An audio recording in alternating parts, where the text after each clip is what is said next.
कोई भिन्न जिसका 1/27 से वही अनुपात है जो 3/11 का 5/9 से है। कोई भिन्न हम लोग x/y मान लेते हैं।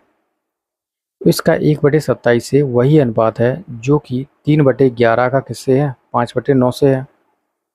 इसको अगर हम फर्दर सॉल्व करें तो ये कितना हो जाएगा, 27x/y बराबर कितना हो जाएगा, 9 × 3 और ये हो जाएगा 11 × 5।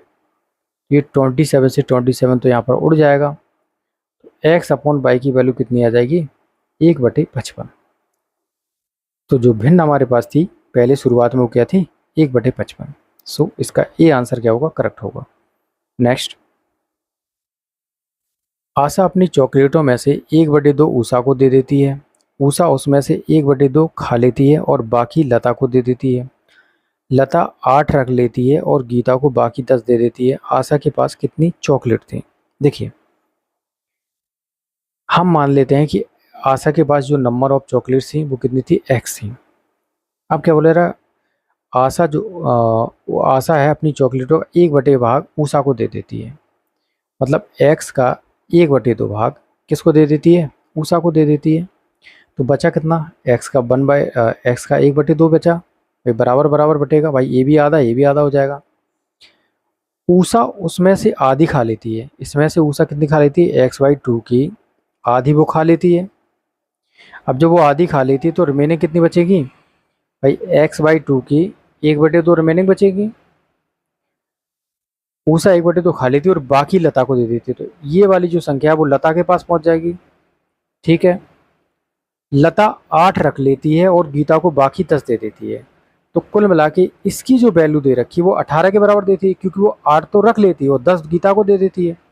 इसका मतलब ये जो वैल्यू दे रखी है x बटे कितना हो जाएगा, 4 की वैल्यू किसके बराबर दे रखी है, भाई 8 वो रख लेती है और 10 दे देती है। तो उसके पास कुल मिला के 18 चॉकलेट थी, जो कि x/4 की वैल्यू दे रखी है कितनी, 18। तो यहाँ से x की जो वैल्यू आ जाएगी कितनी आ जाएगी, 18 चौको 72।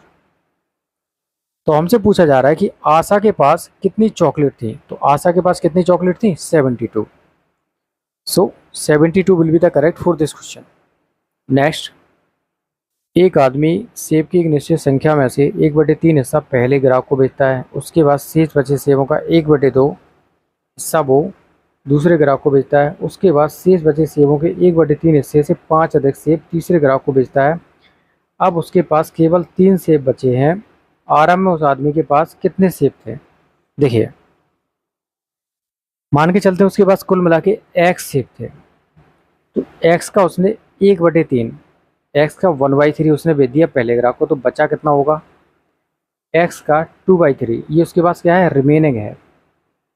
अब इस रिमेनिंग का दूसरे ग्राहक को वो कितना बेचता है, x के 2/3, ये रिमेनिंग का 1/2 हिस्सा बेच देता है। तो उसके बाद रिमेनिंग कितना बचा होगा, भाई रिमेनिंग बचा होगा कितना, x का 2/3 का 1/2। अभी क्या है उसके पास, ये रिमेनिंग बचा है, ये रिमेनिंग वाला पार्ट है। अब वो तीसरे ग्राहक को उस रिमेनिंग का कितना बेचता है, x के 2/3 का 1/2 का 1/3। तो ये बेच देता है और बोलता है कि इससे 5 अधिक सेब बेच देता है। मैं मानता हूँ कि अभी उसने 5 सेब नहीं बेचे उसको अधिक। ठीक है, अब उसके बाद रिमेनिंग कितना बचा होगा, उसके बाद जो रिमेनिंग बचा होगा वो कितना बचा होगा, x के 2/3 का 1/2 का 1/3 वो बेच चुका है। तो कितना बचा होगा, 2/3। तो ये 5 हो गए और ये 3 हो गए। तो यही वाले तो जो उसके पास अगर वो 5 सेब अधिक ना देता, यही तो उसके बाद रिमेनिंग पार्ट होता ना। तो 5 तो ये सेब हो गए और 3 ही हो गए। तो कुल मिला के ये जो वैल्यू है ये क्या है, रिमेनिंग वाली है। जो 8 बराबर जो सेब दे रखे हैं इसकी वैल्यू के बराबर दे रखे हैं। इसको सॉल्व कर लेते हैं और ये कितना हो जाएगा, 2x बराबर कितना हो जाएगा, 3 3 का 9 बराबर 8, 2 चौके 8। तो x की वैल्यू कितनी हो जाएगी, 36। तो शुरुआत में उसके पास कितने सेब थे, 36।